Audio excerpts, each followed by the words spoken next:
remember, I never will forget, y'all told me a story of somebody in our family. I was a kid when y'all told me this story, of somebody that was on the highway racing other people. Okay, I have sons. Sons, we like to race during the summertime. Here is the simple rules to any race. Before you start a race, you have to define where the start is, and you have to define where the finish is. There is no race unless you have clearly defined those two things. Because if one person going to run here, another person going to run there, another person going to run there, it ain't a race because nobody has the same destination. The only way you can race somebody is if you have the same destination.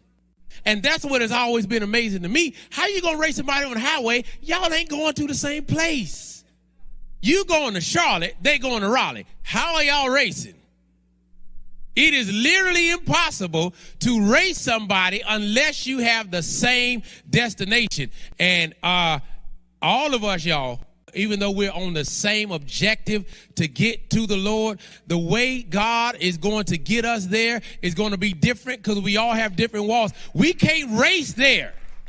You didn't start when I started. You didn't start how I started. You didn't start where I started. So we can't be in a race simply by that definition. We didn't start in the same place, and the way we finish is not going to be the same. You can't race with nobody.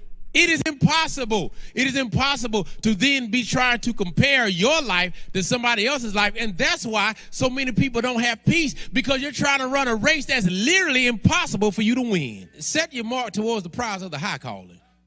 Not set your mark towards the prize of getting a nicer car than your sister.